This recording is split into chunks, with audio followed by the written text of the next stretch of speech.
Bob, another week where you look at the second half of games and what your defense has been able to do. So I want to start on that side. And, when you looked at this group coming in, you really looked at those two linebackers that you had in the middle and some of the stats they had coming into this year. Tommy Johnson with over 90 tackles, Fasati, one of the top in the nation before his injury.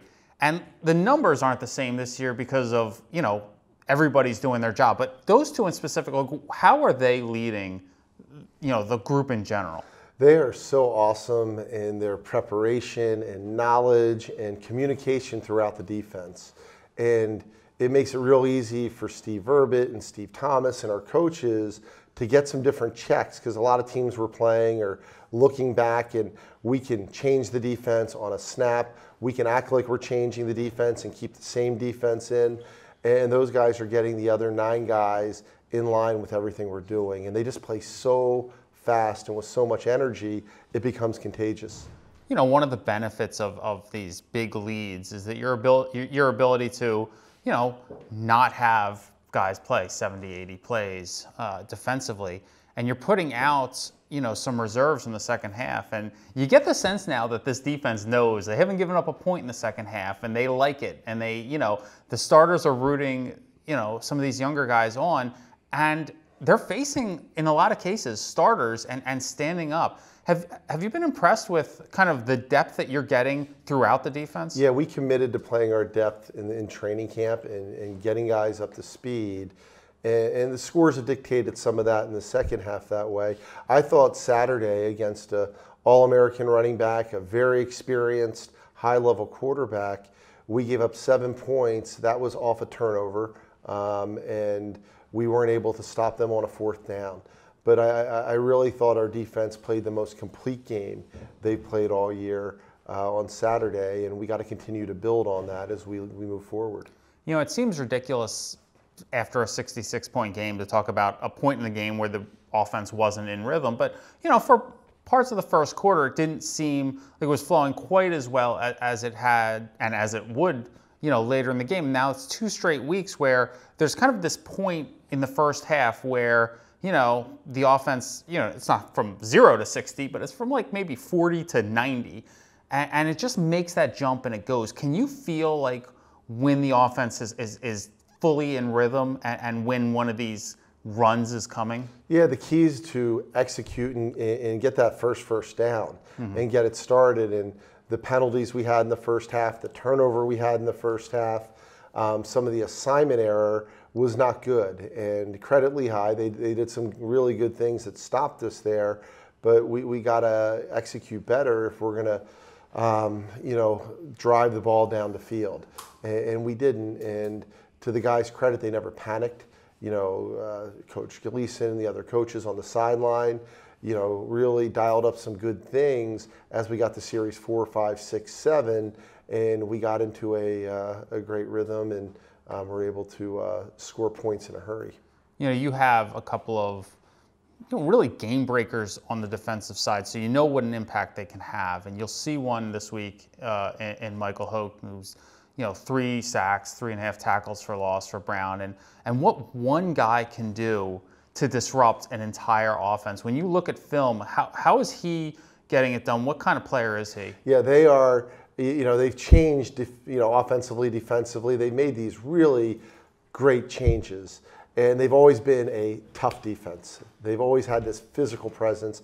That hasn't changed. And I say it every year, my admiration for Brown and Coach Estes and what he does, it was the model for what we try to build here, and leaning on James Perry and some people within their program. How do they do it, accomplish what they did?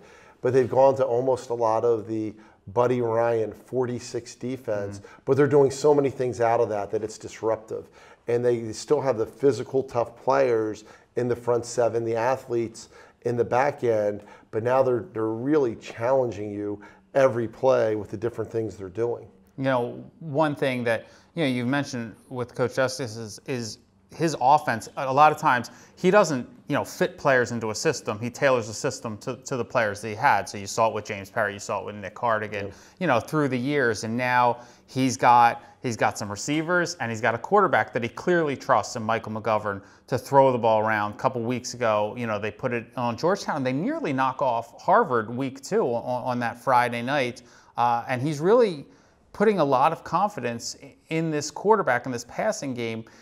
When you look at McGovern, I mean, it's a little different than some of the quarterbacks you've seen this year. Yeah, a lot of it is, and they've changed coordinators, they've changed some personnel on their coaching staff, and it's very reminiscent of the stuff that we are doing, from the Chip Kelly, UNH time period, and their offensive coordinator has spent a lot of time at UNH, and they challenge you every play. The offense and defense, with what they're doing, is challenge you. They're challenging your responsibilities. They're challenging your discipline. The quarterback, he has the it factor. Like, you watch him and the play is never dead, right?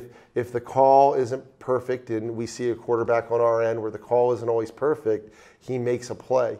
Their quarterback does the same thing. He has the ability to get out of the pocket and keep his eyes upfield. He can run it. He can throw it. He can throw it across the field. And what they're doing is, like, people are going to be really, it's a fun offense to watch. And I think people watch us. I hope they would say the same thing. And they execute it. They got speed. They got, receivers averaging nearly 20 yards a reception. They got a huge tight end that is catching the ball and is just a difficult guy to cover. They got other receivers who challenge you in the intermediate game, but also have the speed to go deep. And they've really threatened you in using the width of the field and the length of the field. And it is one of the, our defensive coaches, they're not going home. It keeps you up at night with the variety of things they're doing. Alumni weekend here on campus. You've been coaching now. This is season number 9. So there's a few more alums that you spent 4 years with, not to mention former teammates and guys that played even before you. But how special is a weekend like this? I know focus one is winning the game, but when guys are coming back, guys you coached, guys you played with, how much more special does it make a weekend? Yeah, after the game, it's awesome. And the guys are coming in. That the key for our guys, I told them, don't take the cheese, right? There's mouse traps all over, and everybody's patting us on the back, and we haven't really accomplished much right now. We made a lot of mistakes. You brought that up in the first half, especially offensively. And the key that we have to do is prepare and prepare harder and work to get better. And I'm a New York Yankees fan. And when your starting pitcher doesn't know what time the game starts, that's not a good reflection of the coaches or management or GM or whoever else. That we better get those details right, and we better work harder as a coaching staff, because 18 to 22-year-olds like to take the cheese. And I love how we've practiced this week. I love how we focus this week.